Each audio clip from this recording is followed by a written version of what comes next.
Good afternoon, everyone. Trying to see if I see anyone out there who came with us to Texas yesterday. It was a long, were you there? Yeah, a long run the charter. So if you're like me, you're dragging a little bit. So I'm not, no opening announcements or statements. I'll go right to questions. Ben. Thanks, Jay. A couple topics. Can you talk a bit about the agenda today of the President's meeting with Senate Democrats? Obviously, a different type of meeting, having the whole Senate caucus down here, Democratic caucus. What does he specifically want to accomplish? He very much wants to discuss the ways that we need to approach the problem of long-term deficit reduction. As you know, he put forward his plan for that a number of weeks ago, and looks forward to meeting first with Senate Democrats and then with Senate Republicans, later with House Republicans and House Democrats to discuss this issue, because it's very much high on his agenda. And he, as you know, because of the talks he initiated, led by the Vice President, wants to move forward and get find some common ground with Republicans on long-term deficit reduction. So are these, I mean, do you envision that these will be, in a sense, sort of negotiation sessions? What can we get through? No, I wouldn't expect the full caucus of, in any of these situations to be negotiating sessions, but trading of ideas, listening to approaches, and in broadly speaking, strategizing for how, in all of these sessions with Republicans and Democrats, for how we get from here to there, where we can find common ground. What, you know, since we all agree on what the problem is, which is always very important, and that is the need to bring down our deficits and deal with our long-term debt. And we all agree generally on the target, which is reducing our deficits by $4 trillion over 10 to 12 years. You know, how do we find those elements that we can agree on to move this ball down the field? And as you know, he's committed to doing this. That's why he appointed his fiscal commission last year, the Bowles-Simpson Commission. That's why he has put deficit reduction in his budget proposals as well as his long-term plan, and why he asked the Vice President to lead these serious negotiations. Okay. One other topic on the draft executive order that would require contractors to disclose contributions. I know you said that is a draft, it's working through the process, but I just wanted to check in. Is this something that the White House still is planning to do, still stands behind? Again, it's a draft process. I don't have anything new to say about it or a timetable for when it might emerge. I will make the point that, as I have in the past, that drafts are drafts. As you know, when you write a draft of your story, the language in the story can change, and the language in a draft executive order can change as it moves through the process. So I don't have. I guess I mean the principle of it. Look, I think the principle of disclosure is one the President stands strongly behind, and again, speaking broadly and not specifically about this executive order, he thinks it's very important that, especially in this day and age, after the Supreme Court decision about campaign donations, that the American people should know, who's funding our political campaigns, and the best way to do that is through full disclosure. And there was a time back when I was covering Congress that was the mantra of a lot of folks, conservatives and in particular, and Republicans, that disclosure was the answer. Rather than any kind of campaign finance reform restrictions like McCain-Feingold, but the disclosure was what we should be pursuing. Well, that's what this president's been pursuing, and hopes that Congress will pass a full disclosure law. Thanks. Yes? Senator John Kerry says he'll be going to Pakistan in the coming days to try to get relations back on the right track. Will he be carrying any message from President Obama in the aftermath of some of bin Laden's killing? Well, none specifically. Obviously, we work very closely with Senator Kerry, but as the chairman of the Senate Foreign Relations Committee, he's also independent of us, and we encourage the trip he's making. We think it's important and part of the overall efforts by the United States government to continue our collaborative relationship with Pakistan and the cooperation that we've seen in the past, that while we don't always see eye to eye on the issues, that cooperation has led to some very important successes in our war against Al-Qaeda. And we are working at the administration level to continue our consultations with Pakistani leaders to continue that kind of cooperation, and are glad to see Senator Kerry make that trip as well. Okay, and former Pakistani President Musharraf is saying that rogue members of the military may have helped bin Laden hide for years near Islamabad. Does the administration harbor any similar suspicions that they may be the culprits? I haven't seen that report, but I mean, I would just point you to the statements we've made in the past that National Security Advisor Tom Donilon made, which is that at the moment we see no indications of high-level government support or being part of the network of support that helped Osama bin Laden hide in Abbottabad. But we obviously are investigating and have quite a bit of material that was collected from the compound to help guide us in that investigation. The Pakistani government is also investigating this issue, but I don't have a response to General Musharraf's comments. Okay. At the end of the 60 Minutes interview, President Obama seemed to suggest that the successful mission against bin Laden could have ramifications for the war going forward. Specifically, he seemed to suggest that we could have a smaller footprint because of the effectiveness of these smaller, highly trained teams. And he also said that he thought that this might quicken the pace of reconciliation. How was he just speaking off the top of his head in terms of things that might be, or is there a direct correlation between the strategy we're going to see put forward in June, July, and the successful mission? Well, let me take this in two parts here. The comments that he and others have made about the potential for reconciliation, I think, follow from the hope that the fact that the head of Al-Qaeda has been eliminated, that might encourage some Taliban members to view their situation differently in terms of the reconciliation efforts led by President Karzai, and that's obviously informed speculation, but it is not. We're not, that it could happen. That this advance in the fight against Al-Qaeda could have that kind of impact in Afghanistan. It would certainly be welcome if it did. The other part, I don't remember the president suggesting that it would a relation particularly to our footprint, if you mean in Afghanistan. The president has a policy in Afghanistan. It very explicitly contains within it a transition point in July of 2011 where we begin to draw down U.S. forces. The pace of that drawdown, the scope of that drawdown depends on conditions on the ground, and the president has yet to receive a recommendation for the first the number for the first movement of troops out in that drawdown. So I think he seems to be suggesting that he, at the very least, or the country could feel more confident that we would still be able to engage in counterterrorism even with a smaller sized force in Afghanistan.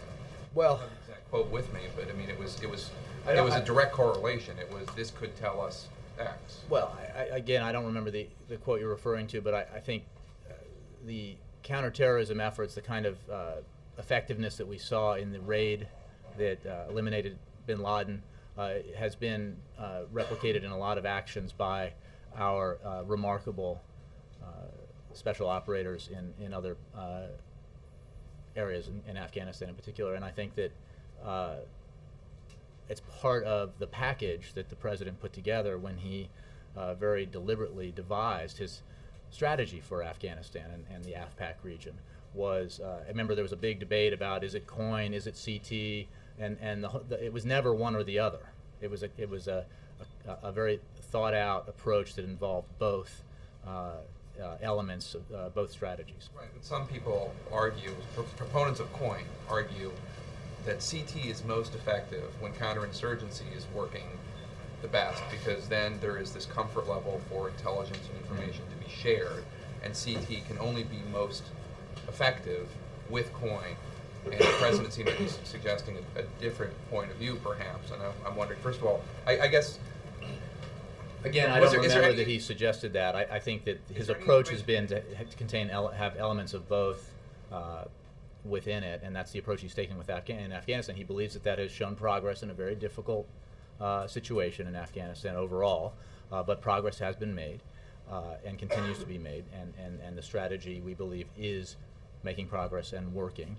And then one evidence of its success has been the effectiveness of our efforts to go after and either capture or kill. Right. Did any leading information for this terrorists. mission come from COIN efforts?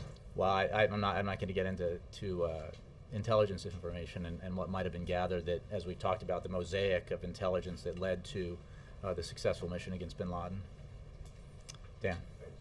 A few minutes ago, you were talking about finding common ground on deficit reduction. Can you give us a sense in these early talks what the temperature is like?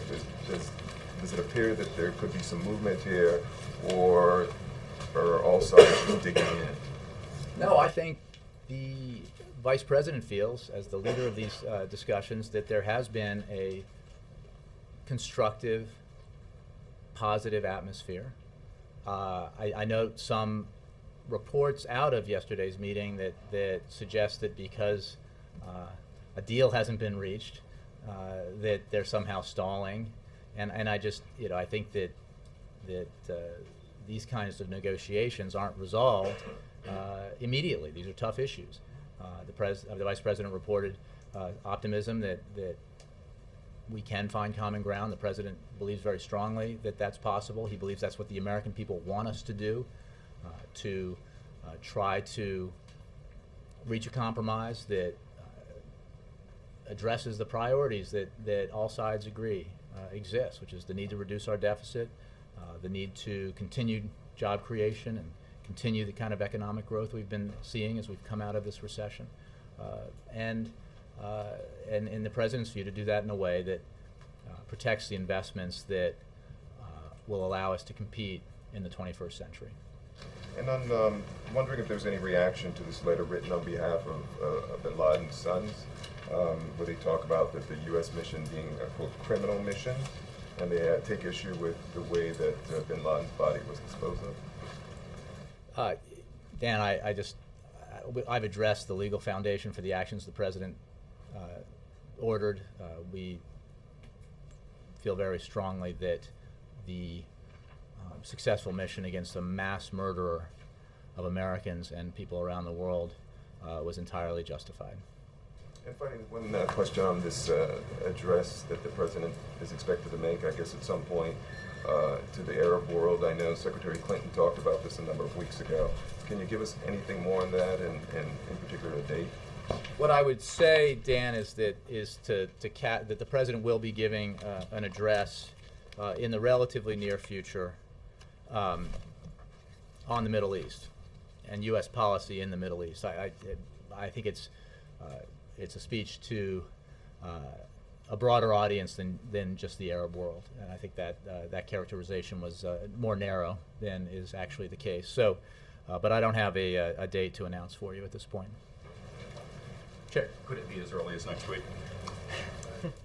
Without saying a I date? can just say that it'll be relatively soon. Okay. Boehner and McConnell have redrawn even more deeply their lines in the sand over no taxes and any kind of a long-term deal. Are they going to have to bend on that eventually? Look, I think what I've said in the past, and I think remains true, is that we obviously have big differences, but we also have areas where we agree, and it's important that we address those areas where we agree and try to find common ground, and see if there's a way to take a balanced approach towards those issues where we disagree.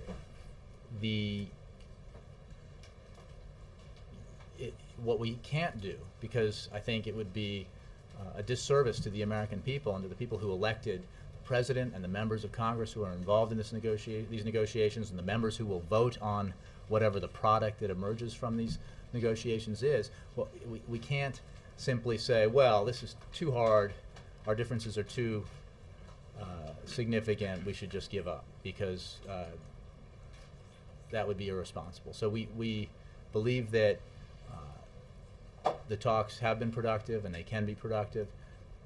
Will we resolve all of our differences? Probably not. But will we find enough common ground to achieve significant deficit reduction? The President believes we can. That doesn't really answer the question, though. The question Really? is, no, I'm afraid not. The question is, can you imagine the president, is it possible the president would eventually agree to a deal that has no new revenues at all? The president strongly believes that we need to address our long-term deficit and debt problem in a comprehensive, balanced way that doesn't place all the burden on a limited number of segments of our society: senior citizens in need of health care, disabled citizens, and in which everyone shares the burden, shares the prosperity and shares the burden. That's his approach, and that's the approach that he's coming to the table with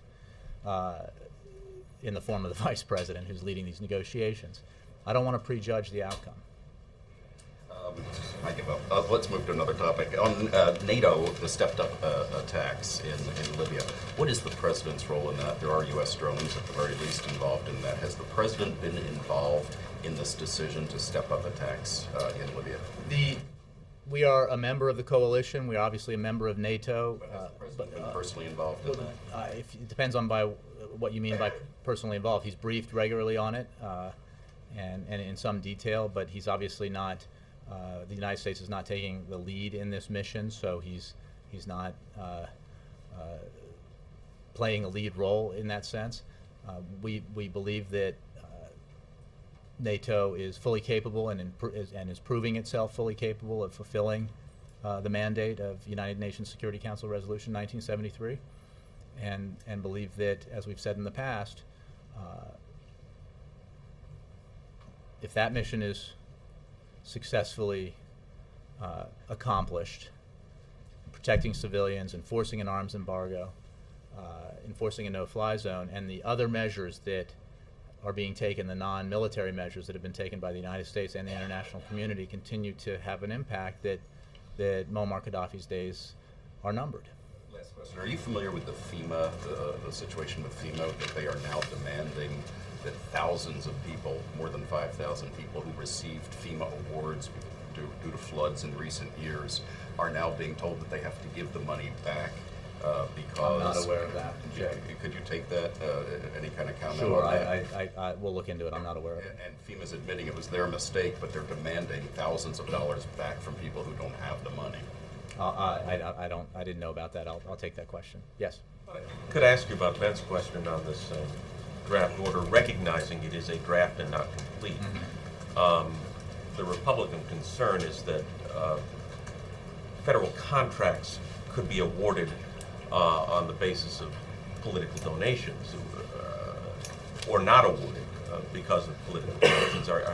Are you suggesting that in the writing of this order, when it becomes complete, that concern would be taken from?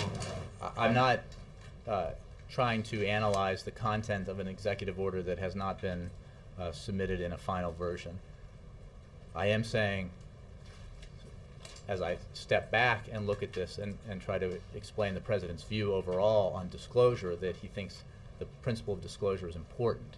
And he certainly thinks, we think, that it would be entirely appropriate for federal taxpayers to know where those who receive federal contracts, how some of that money might be spent in terms of political contributions. As a general principle, again, this is a draft order, a draft executive order. I don't have a timetable for when, for the process that it's going through, or anything specific about its language. The OMB's director of procurement is going up to the Hill tomorrow to testify, but it's our understanding, my understanding, that he's not going to be able to talk about this order because it's not final.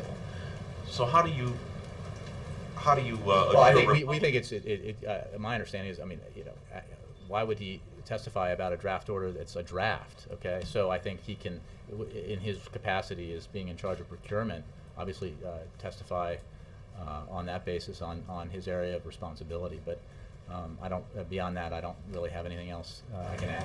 How do you then assure Republicans that such a disclosure would not be turned to political ends? Look, again, you're trying to get me to explain or divulge information about an executive order that hasn't been finalized, and that process, if and when that process is completed, I'm sure you'll be made aware of it. So it's thinking you finalize it, and if the opponents have challenges, they deal with it after?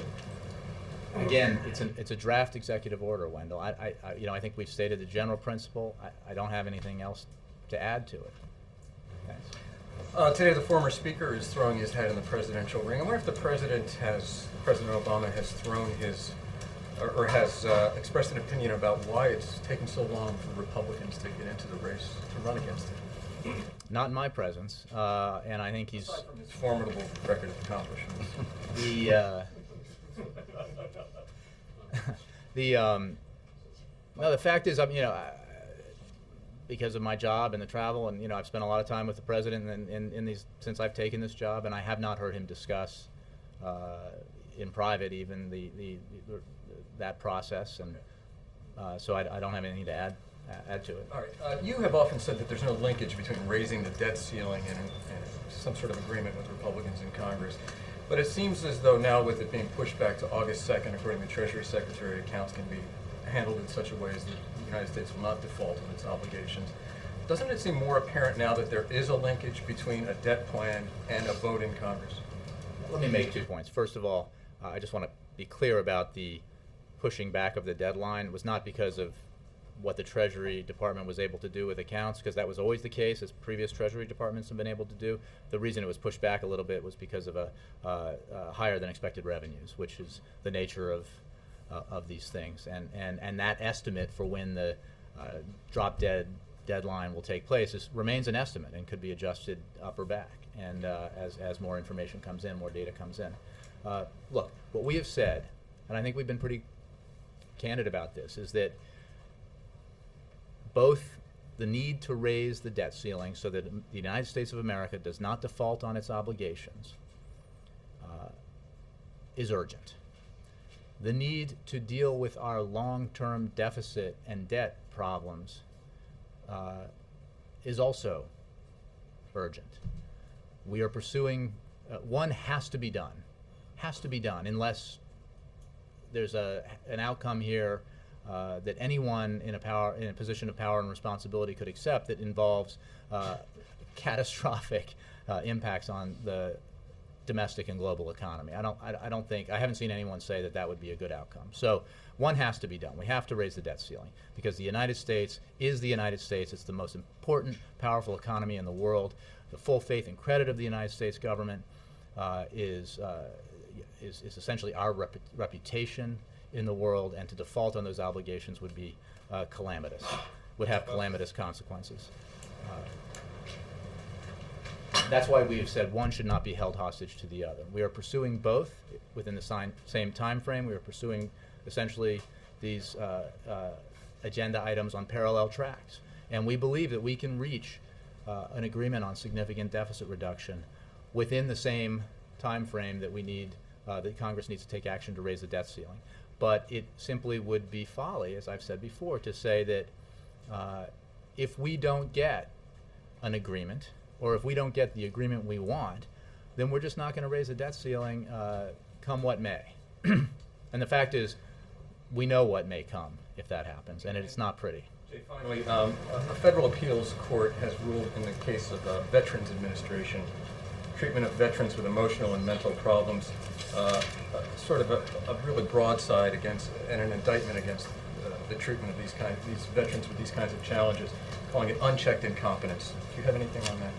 I did see that, and I will say, generally speaking, that the Veterans Administration and the Justice Department are taking a very hard look at that ruling and will work closely to address any of the issues raised by the court. I think it's important also to step back and note that President Obama strongly believes that the country has a sacred bond with the men and women who have served in our military, and he has taken dramatic steps to improve the health care, both physical and mental health, for our veterans. This has been one of his highest priorities, both the President, the Vice President, First Lady, Dr. Biden. Because of the President's leadership, there has been a dramatic increase in funding and support for veterans' health care. The VA has seen one of the largest increases in its budget in over 30 years, in the past 30 years, rather. So this is an issue we take very seriously, and that's why the administration will look at this ruling and consider it closely. Laura. Last night at his fundraiser, the president mentioned the mission to kill Osama bin Laden, and that was the first time he had really mentioned foreign policy at all in any of these sort of the stump speech he had developed. And I'm wondering. Well, I don't know. I'm sure that's the case. I mean, I think he's mentioned quite a few he didn't. I didn't check every single one, but in any case, certainly the first time he mentioned Osama bin Laden, for obvious reasons. I think the first person to mention Osama bin Laden was a crowd member in the audience. Well, yes, but then it was obviously also seemed to be part of his text as well. I'm just saying it was. Yes, that's true. Yes. I'm just wondering if that's going to be part of his normal sort of speech that he delivers on the fundraising circuit. I think what the president said in his speech was that because of the incredible work, professionalism, and commitment and courage of our military men and women, and in particular those who participated in the mission, and because of the extraordinary work of our intelligence community, we were able to eliminate Osama bin Laden. That happened 9 or 10 days ago. Certainly prominent on people's minds, as was evidenced by what that gentleman in the crowd said much earlier in the speech. So I can't predict to you what will be in the content of the president's speeches going forward, but I certainly think what he said last night was entirely appropriate. And is the successful mission among the reasons why the president deserves re-election? Look, I think the successful mission is a good thing, unequivocally, for America, for the families and loved ones who lost someone on 9/11, for the world in a fight against a scourge. And that, the president believes that good policy is why he came, good policy is good politics, but that's why he's here, that's why he wanted to be president, that's why he ran. That's like saying, the fight for health care reform or the fight to lift our economy out of the deepest recession since the Great Depression, are those elements of his campaign platform? The answer is his record, and obviously he will be running on his record, and he will be running on his vision of where this country needs to go and where he thinks where he would like to take it in the 4 years after the end of his first term. I think Mark. that's a yes. Mark. Jay, do you know if there was discussion in advance on whether he would raise the bin Laden killing in his... I did not hear any. But it's an issue which he thinks he should get political points. Again, Mark, let's make clear what the president said. He said, and this was after someone in the audience commented on the successful mission against bin Laden, he Right. said that because of the remarkable work of our armed forces and our intelligence community, we were able to bring Osama bin Laden to justice after a 9.5-year, or actually much longer, hunt. So, going back to Laura's question, I don't. Fortunately, having gotten out of the business of writing for a living, I'm not writing the speeches, and I don't anticipate. I can't predict what will be in his speeches going forward. And on the Mideast speech, would it be after the meetings with Netanyahu and King Abdullah? Again, I don't have a date to give you now, but I expect it will be fairly soon. Kate. Now that the deadline for the debt ceiling has been moved to August 2nd, given Congress's record, how concerned are you that the decisions won't be made until the night of August 1st? Well, I would point you to comments from Secretary Geithner, because there is a risk here that looking at that deadline as the moment to act would create negative consequences even if action were taken before the deadline, because if the markets, as I understand it, anticipate the possibility, the unthinkable possibility that the United States would somehow not meet its obligations, would default, then we expect, or the experts expect, that there would be a negative reaction for the United States' economy, a negative reaction for growth and job creation, a negative reaction around the globe. So that's why we have urged from the beginning regardless of the slight shifts in the deadline because of some of the issues I mentioned before, that Congress needs to take action sooner rather than later, because you don't want a situation where there, as we approach a deadline, there's any doubt in the markets, the global economy, that this is going to get done, because it will get done, as every leader in Congress has said, and as the President, Vice President, and others have said. It will get done, because it has to get done, because we are the United States of America, and we don't default on our obligations. But giving them that very late, last. Well, we're not, look, the Secretary of Treasury has an obligation to report on this. It's not giving him, or giving rather the Congress data. I mean, this is what he as the Secretary of Treasury is obligated to provide, is information about when we reach our debt ceiling. So we're not, again, the deadline was pushed back a little bit because revenues were higher than expected. Generally a good thing, probably because of economic growth and job creation. But again, this was not by much, and the fact is the clock is ticking, and we need to take action. CEO Jim McNerney, who chairs the President's Export Council, said the National Labor Relations Board's suit against his company for building a plant in a right-to-work state is a fundamental assault on capitalism. I'm wondering, is the President aware of the issue, and does he think the government should be involved in how businesses allocate capital and resources? Well, it's obviously been in the news, so we are aware of it, but I would refer any questions about it to the NLRB, because it is an independent agency, and we do not get involved in particular enforcement matters of independent agencies. The President has weighed in on outside issues before, though. I mean, is this something, it's also coming from someone who's chairing the Export Council and saying this is hurting job creation? Right, but I don't have a reaction to this from the President, and I think the fact that he's weighed in on outside issues, that doesn't mean that he will weigh in on an independent agency's enforcement action. And on the broader point about capitalism and our support for it, I just wanted to remind you that yesterday General Motors announced that it would hire 4,200 workers at 17 of its plants around the country. It announced a $2 billion investment. This is an industry that was on its back when the President took office, and he made a very unpopular decision to do what he thought was the right thing, which was to save the American auto industry, and to do it in a way to put taxpayer money on the line to save that industry, but to make sure that in taking that action that the companies involved would restructure themselves in a way that would make them what they have become, which is profitable, successful leaders in the automotive industry.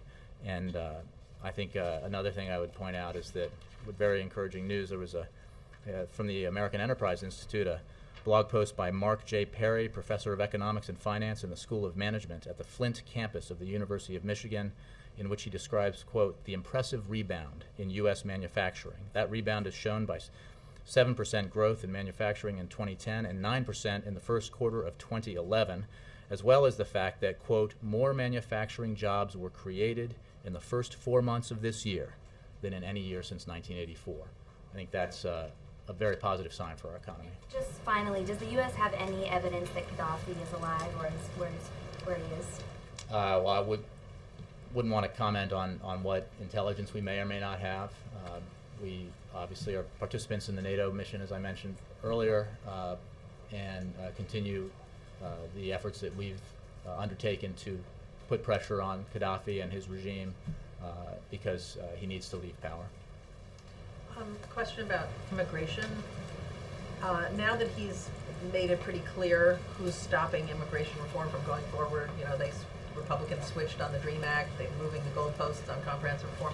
What plans does the President have to find Republican partners to pass the bill he now wants to pass? I think you've seen in Congress, not what, just... No, I get it, but Congress responds to and is elected by constituents, American people, and they hear from small business owners, large business owners, corporations, nonprofit organizations, citizens in their communities and districts and states, and part of the President's effort here is to try to build support for comprehensive immigration reform from the outside in, instead of walking up to the Hill and saying, let's get this done, because as a first step, because obviously that's a hard approach right now. And so he's taking a different approach because he's trying to find the right road in here to get this very important issue done. When does he expect to take the second step?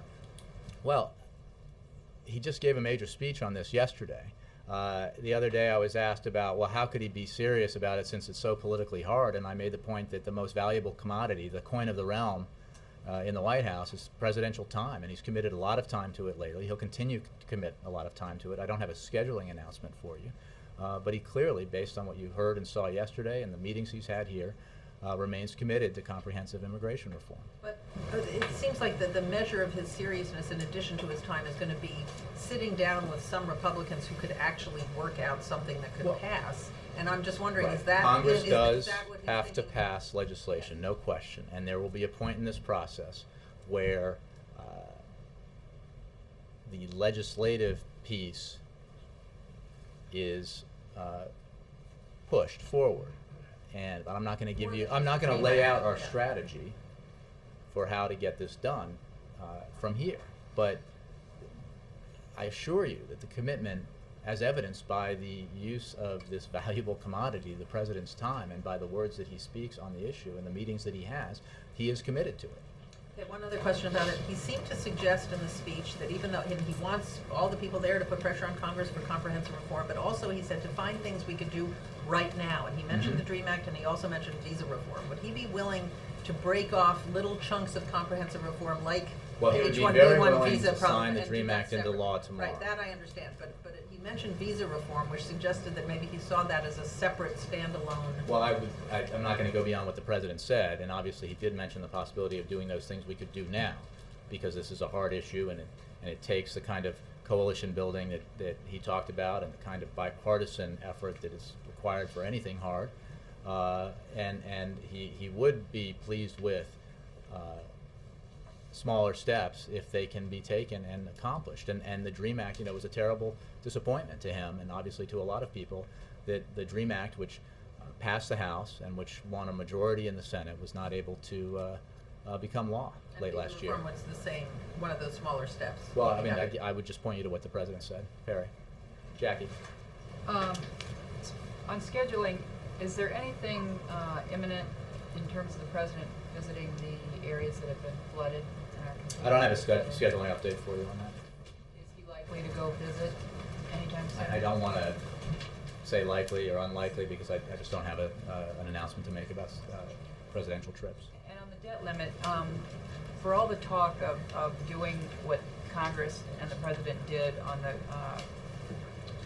current fiscal year appropriations of short-term extensions, what is the president's attitude towards short-term extensions of the debt limit? I would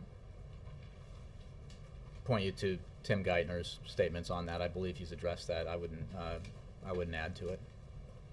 Chris. Jake has some questions for you. A series of questions where DOMA and immigration intersect. Under DOMA, U.S. citizens and legally recognized same-sex marriages cannot sponsor their spouses for residency in the United States. And these foreign nationals could be subject to deportation and separation from their spouses upon expiration of their temporary visas. Members of Congress have been calling on President Obama to issue a temporary moratorium on these deportations. Is there any consideration in the administration to issuing such an order? The president, I think, made the point in his speech yesterday that he believes we have to take comprehensive action on immigration reform, and that he can't just wave a wand and change the law. So I'll leave it at that in terms of his views. But do you believe that issuing such an order is within the president's authority? It's not for me to decide. I'm not a lawyer. On legislative side, does the president want to see a fix to this problem, whether these foreign nationals are married to their same-sex partners or otherwise, as part of comprehensive immigration reform? There's standalone legislation that would accomplish this end, known as the Uniting American Families Act. It's a level of specificity I don't have, but the president's committed to comprehensive immigration reform. He thinks that it's got to contain the elements of the continued focus on law enforcement and border control, and it has to deal with changes to legal immigration and a way to deal with the 11 million illegal immigrants here that's fair to both them and to businesses and to those who are here legally and going and approaching this in a legal manner. Why didn't the Mark? president address this specific issue? Why didn't the president address this specific issue during his immigration speech yesterday? Yeah, he gave a pretty long, comprehensive speech, Chris. Margaret, I'll get to you. I don't know if April has a question. Thank you. So both Pakistan and the U.S. intelligence community are looking into whether and what there was in terms of any official Pakistani complicity in harboring. I think they're looking into what support network there was, official or otherwise. So my question is, are you committing to giving the American people that information if any such evidence is found? And if any such evidence is uncovered, how might it affect U.S. policy for Pakistan? Well, you're throwing out a lot of hypotheticals. Let me say that obviously we think it's important to keep the American people informed on these and other important matters. It is also important that matters of intelligence are not things that we can discuss publicly or in particular from this podium. So broader, well, yeah, I'm not going to address a hypothetical because you're presupposing an outcome to these investigations that we don't know. Let me just say more broadly that we understand the concern that's out there about the fact that Osama bin Laden was able to find refuge in Abbottabad for as long as he did. We obviously share that concern. We have to focus additionally on the fact that Pakistan has been a vital partner in the fight against Al-Qaeda and terrorists and terrorism more broadly. And that cooperation that we've achieved with Pakistan, despite the differences that we have and the problems the relationship sometimes encounters, that cooperation has been extremely helpful in the effort to capture or kill the most ruthless terrorists in the world. And again, as I've said and others have said, more of those terrorists have been captured and killed because of cooperation with Pakistan on Pakistani soil than anywhere else. If I can sum up what you're saying, just to make sure I understand, you're saying you might share the evidence with the American people unless it's intelligence information that can't be shared, and it well, might. We won't share, in classified intelligence information.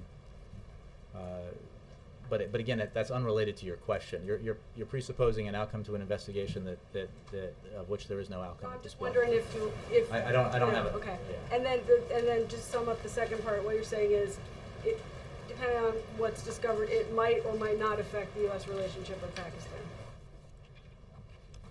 I think you're posing a hypothetical, and what I will say about the relationship with Pakistan is that, well, two things. One, I'll point you to what Tom Donilon said on Sunday about what we know so far and what we don't know.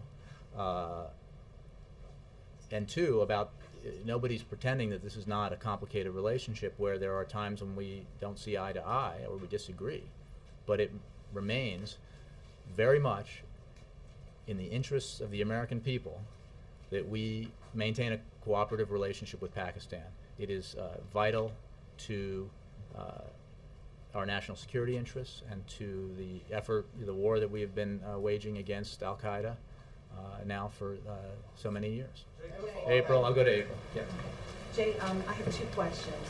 One, what is the agenda tomorrow for the President's meeting with the Congressional Black Caucus? You had somewhat of a general overview, but what is the dynamic of that meeting tomorrow? April, I don't have anything more to add to what I said. I guess it was yesterday or the other day. I don't know that it's any more specific than the agenda, the President's agenda with Congress. Any conversations on the jobs issue, particularly? Well, I'm sure jobs and the economy. Absolutely, jobs in the economy are. Teens, 44% unemployment rate. That might be the case. It might be part of the dialogue, but I don't have an agenda for you. Okay, and also, I just got off the phone with singer, poet, philanthropist Jill Scott, who's performing tonight for the Poetry and Prose, and she says she's very disappointed to hear about the critics of Common. Sarah Palin and some of the GOP, to include people in the New Jersey State Police, about his stand and his comments. What does this White House have to say as Common is an invited guest to be able to deliver his poetry and prose to the group that's coming tonight?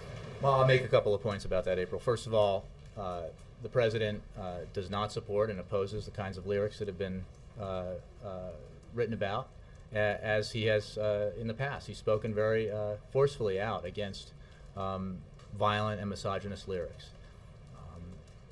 Secondly, in regard to the concerns by some law enforcement, this president's record of support for law enforcement is extremely strong. He remains committed to the men and women who protect American citizens and put themselves in harm's way all the time. He was able to express that appreciation and support just last week in New York when he met with police and firefighters. And I would say that while the president doesn't support the kind of lyrics that have been raised here, he does, I mean, we do think that some of these reports distort what Mr. Lynn stands for more broadly in order to stoke a controversy. I mean, he is, within the genre of hip-hop and rap, he is what's known as a conscience rapper, or a conscious rapper, rather. And I would quote a report just 6 months ago from Fox News where he was described as a rap legend, and quote, "Your music is very positive and you're known as the conscious rapper. How important is that to you, and how important do you think that is to our kids?" And I think that one of the things that the President appreciates is the work that Mr. Lynn has done with children, especially in Chicago, trying to get them to focus on poetry as opposed to some of the negative influences of life on the streets. So, conscious, yes, conscious rapper, as in socially conscious. So going back to my conversation with Jill Scott just literally a few minutes ago, she said it's about freedoms and it's about creativity and it's his thoughts, his opinions. She's supporting his thought. Well, but wait a minute, but also at the same time, did this White House vet any of the poetry that the poets are delivering tonight before they deliver? I don't know specifically about the vetting process. The fact is,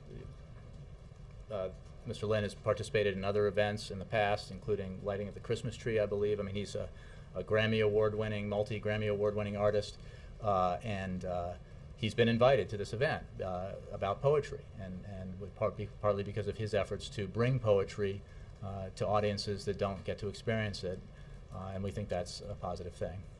Can I follow on that? I mean, if you must. Well, someone must. I mean, why would it that someone who has made statements threatening Keith, let me to just kill make police clear officers that we gets invited? oppose. Is it an appropriate he place has for him spoken to be out concerned? about very strongly against, as an elected official, as an American, and as a father, against those kinds of lyrics, and he opposes them, but he does not think that that is the sum total of this particular artist's work, and which has been recognized by a lot of mainstream organizations and fair and balanced organizations like Fox News, which describe his music as very positive. I know you want to ridicule it, but I mean, is it then possible that whatever your overriding message, that killing cops is a very serious matter, you can basically say anything as long as your overriding message is positive and get invited to the White House? I've addressed this. The president opposes those kinds of lyrics. He thinks they're harmful. Again, I think that taking that, it's ironic to pick out those particular lyrics and about this particular artist when in fact he's known as a socially conscious hip-hop artist or rapper and who has done a lot of good things. He's not, you can oppose some of what he's done and appreciate some of the other things he's done. I think that's all I've said. I can say on that. Yes. Sorry, go ahead. Thank you. On Syria, Jay, does the administration have a response to the shellings that took place today? Well, I mean, we strongly condemn and oppose the violence in Syria, and we continue to work unilaterally and collectively with our allies to urge the government of Syria to cease the violence, to engage in political dialogue, because stability will not come. I mean, there are a lot of reasons. One, it's abhorrent to use violence in any form against peaceful protesters and against unarmed citizens, your own citizens. But two, if what they seek is stability, they are sowing the seeds of more instability by doing what they're doing, and we strongly condemn that. Can you understand how maybe the people of Syria, like the actual citizenry that's being targeted by the Assad administration, feels like they're being left out or they're being overlooked? Because I mean, not at all. The U.S. and NATO has been increasing pressures against the Gaddafi. Well, we've been increasing pressure against Syria as well with the sanctions we've announced. For Assad to step down. There's never been any statement saying that he's not a legitimate leader. I will say on that issue again, with the comparisons to Syria, it is important to remember that each country in this region that has experienced upheaval is different in many ways, and the situation with Libya was quite distinct and unique in terms of the state of the country at the time that the United Nations and NATO took action, the imminence of a brutal assault on a city of 750,000 people, people who were basically had a sword over their necks, being held by the leader of the Libyan regime, Muammar Gaddafi, who promised to show no mercy to those citizens of that city. And there was a capacity that the UN resolution enabled for NATO to protect those civilians, enforce a no-fly zone and an arms embargo that would achieve those tailored military goals. As for Syria, we again strongly condemn the Syrian government's use of violence. It has been made abundantly clear to the Syrian government that its security crackdown will not restore stability and will not stop the demands for change in Syria. The Syrian government continues to follow the lead of its Iranian ally in resorting to brute force and flagrant violations of human rights and suppressing peaceful protests. And history is not on the side of this kind of action. Continue to believe that Assad is the type of leader that can usher in. Again, it's up, as it is in all these countries, it's up to the people of the region to decide who its leader should be, but we believe that the government ought to listen to its people, refrain from violence, and engage in political dialogue. Thank you, guys.